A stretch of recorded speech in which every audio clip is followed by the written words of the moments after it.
I was on my phone yesterday and I got a notification from Yahoo Answers and I clicked on it, and apparently it was someone that had answered a question I had asked about 10 years ago. And I had completely forgotten that Yahoo Answers existed. And for those of you that don't know, Yahoo Answers is pretty much like a crappy version of today's Reddit. People would ask questions and then other people would answer it. And I used to do that a lot when I was in high school. I used to ask questions pretty much about everything. But the interesting thing was that the questions I mostly asked about were based on my future, were based on architecture and what I was going to do with my life. I wanted to make a video where I would look at these questions and answer them after 10 years of experience. The first one that I'll read that I asked was from, it says 9 years ago. It says, help with firefighter paramedic questions. I'm 18, it's my senior year in high school, and I live in Florida. I was thinking of going to college to study engineering and architecture in parentheses. But now I have decided to become a firefighter paramedic. I know basic knowledge about them, but I do not even know what to do next. I don't know how to apply to be one. Also, is it even a good idea to pursue these careers? The interesting thing about this question to me is that when I was in high school, I discovered architecture through one of my cousins. He had just started architecture and he was building models. And one day I went over his house and I saw him building one of these models. And I was like, hey man, what are you doing? He was like, oh, I'm studying to be an architecture. And just watching him do what he was doing completely blew my mind. And I became really passionate about the idea of becoming an architect myself. But eventually, as I started talking to people kind of talked me out of it. They told me I wouldn't be able to be an architect one day.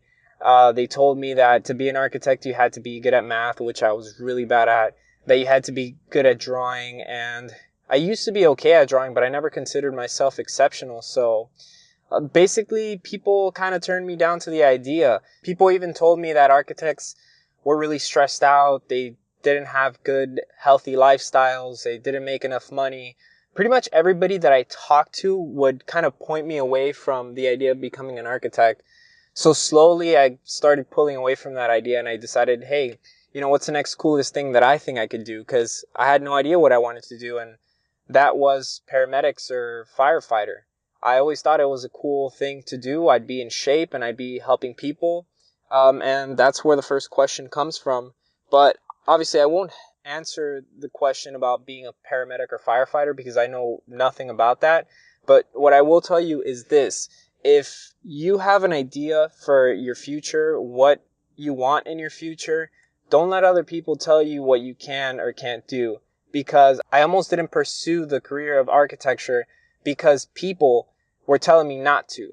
And then 10 years later, I look back and I realize that everybody that I talked to, my friends, they didn't mean it in a bad way. They just didn't know any better. They didn't know any architects and they weren't architects themselves. So they basically fed me what they had been listening to all their lives, or pretty much what they've always heard about architecture. So if you want to do something in life, be careful with what people tell you. It's not that people want what's bad for you. I do think if you consider yourself being surrounded by people who care about you, they do want what's best for you. And sometimes these people don't know the full truth. So they'll give you something that might be a lie, and then you're going to base your future off of that. So if it's something you really care about, sometimes it's okay to listen to your gut. And when other people tell you things, always assume that what they're telling you is not 100% right.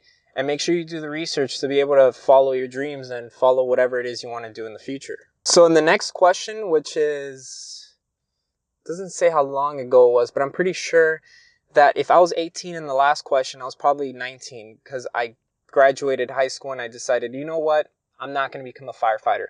And actually, the reason I decided not to become a firefighter, because I had a boss one day. He told me, he's like, what do you want to do with your future? And I told him, he knew I wanted to become an architect. And he asked me, what is it that you want to do now? And I told him, I don't want to be an architect anymore. I want to be a firefighter.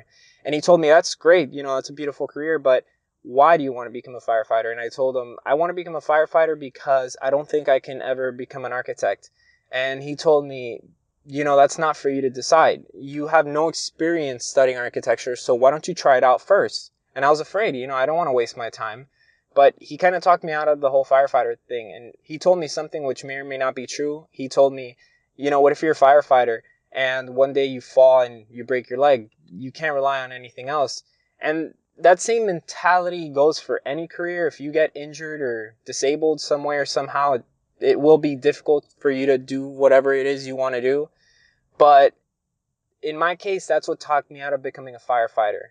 So I decided to go back into architecture, the real passion that I had. And so the next question is, help, I want to become an architect.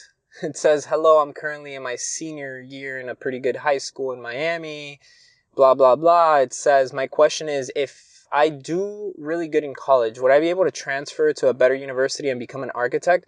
What else can I do? I really want to become an architect. I also want to know if I could receive loans or government grants for pursuing the career. Thank you very much. So yeah, government loans and grants, if you're in the United States, that's a doable thing for most, if not all, careers.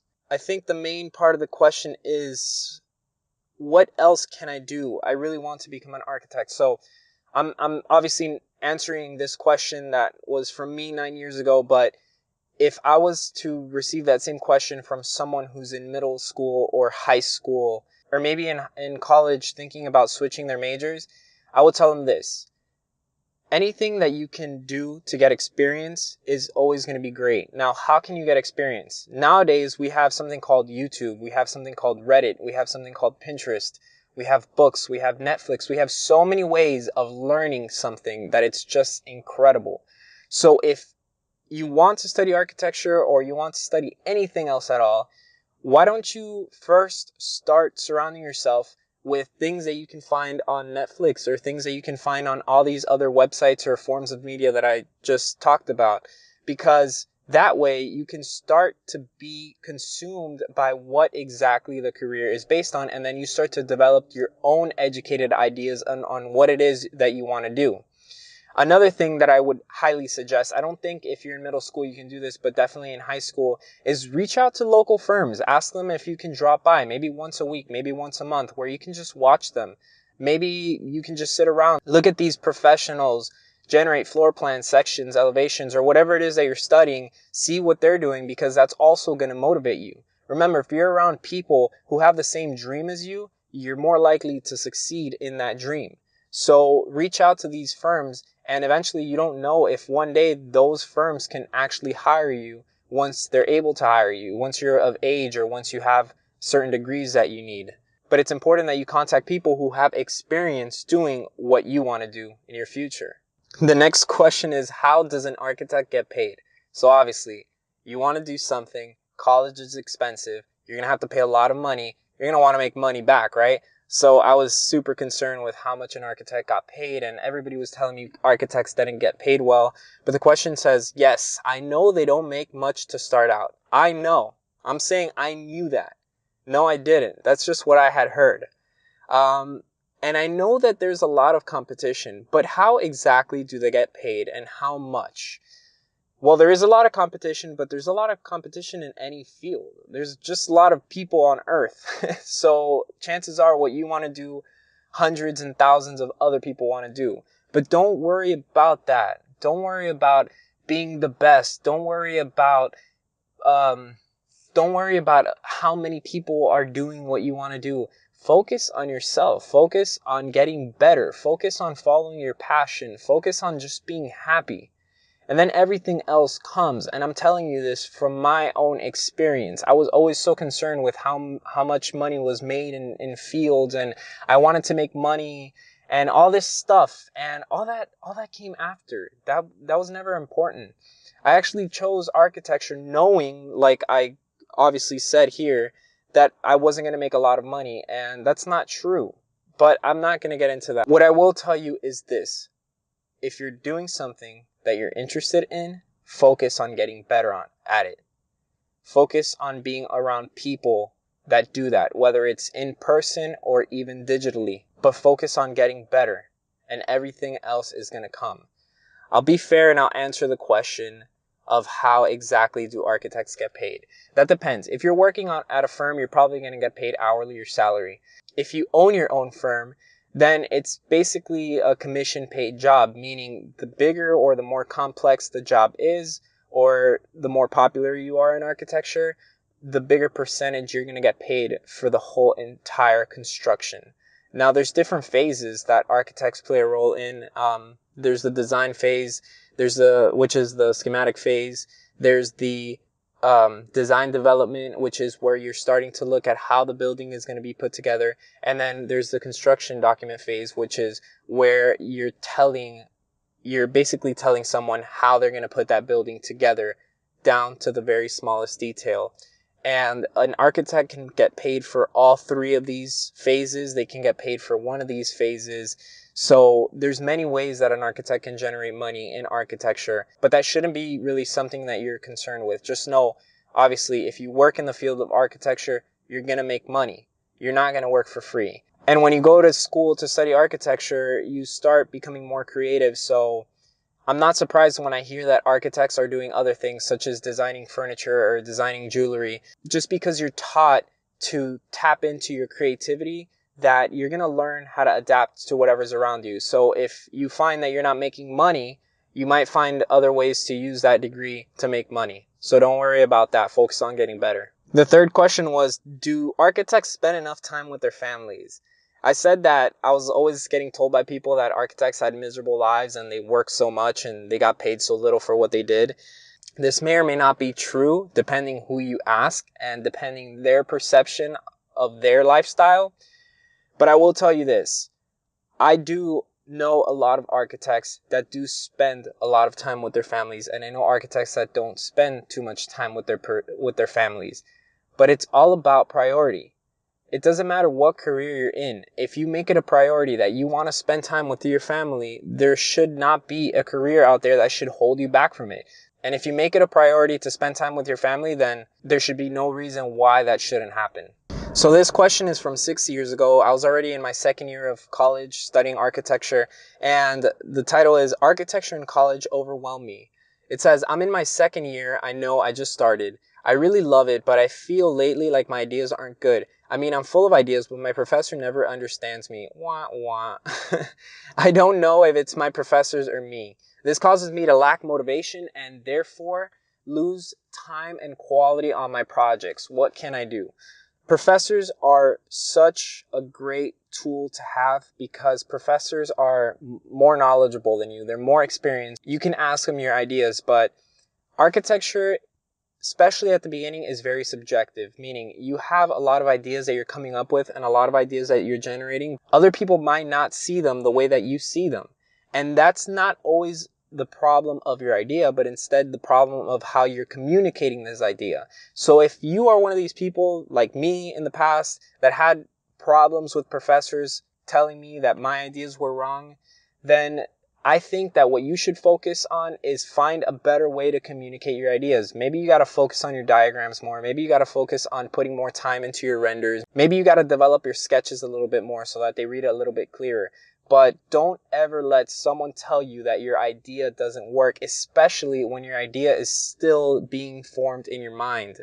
Because when it's inside your mind, other people don't have access to see it and to perceive it the way that you do.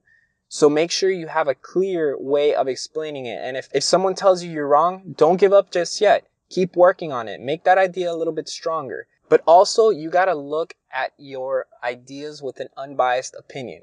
Once you've put a good amount of work into your ideas, step back and look at them. Look at them from a different opinion. We all have the tendency to, when we create something, we look at it and we adore it because we spent so much time working on it.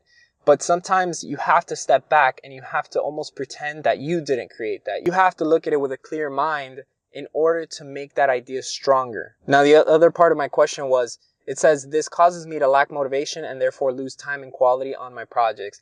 Motivation is, I argue, one of the most important things in any creative field. Because you can have great ideas, but if you're not motivated, you're going to probably just sit in your bed all day, or you're going to sit around playing video games, whatever it is. Not that I think that video games are bad. I think video games are a great way to almost meditate in a way and get your mind off of problems to then attack problems with a clearer mind. But I think that motivation is something that when you feel it, you should take full advantage of it. And when you're not feeling motivated, go on Pinterest, go on Instagram, find out what other people are doing, other creative people, see what they're doing, see how they're getting motivated, and try to harness that energy for yourself and everything is going to flow so much easier once you're motivated and once you're inspired. It was really cool to look back and see what kind of questions I had 10 years ago. And I feel like some people might have these questions as well.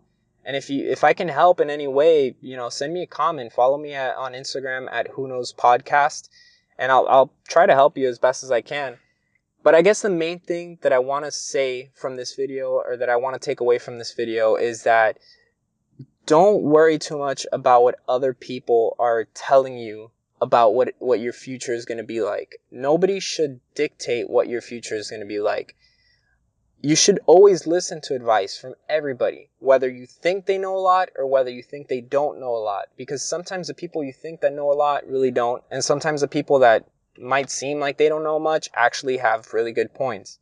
So always look at everything with a 50-50 mind. But when someone tells you something, think that it's for your benefit, but also think that it's not really going to be beneficial what they're telling you. It might end up hurting you. And research whatever it is. Anytime you have an idea, anytime you have a question, go on Google, find out what other people are saying so that you can have more data to formulate your ideas from. And I really do believe that if you have a passion and you stick with it, you'll be able to achieve anything. Look, 10 years ago, people were telling me, hey, I would never be able to be an architect because I wasn't good at math and I couldn't draw. And now I'm working on getting my license in architecture. So don't ever let anybody tell you that you can't do something. But always remember, if someone is telling you not to do something, maybe it's for your own benefit. So always question everything. Make your own database of information and then you make the decisions. But definitely you can achieve anything you want to. I really believe that. Once again, I'd like to thank I checked YouTube yesterday and I had 21 subscribers, so I'm really excited about that. A lot of people are like, oh, I have 100,000 subscribers. I have 1 million subscribers. That's awesome. Really happy for those people. But I don't know, looking at it, I have 21 human beings that went on my YouTube page and hit subscribe. So it really does mean a lot. If you're one of these 21 people, thank you so much. If you have any questions at all or any comments, leave them down on YouTube in the comment box. Follow me on Instagram at Who Knows Podcast. Feel free to send me comments there too, DM me, whatever you want to do. Ask me questions. I'll try my best to answer them in the best way possible that I can. And thanks so much, guys, for watching. It really does mean a lot when you guys participate, whether it's just by watching, by liking the video, whatever it is, it really is awesome. So thank you guys, and I'll see you all next time.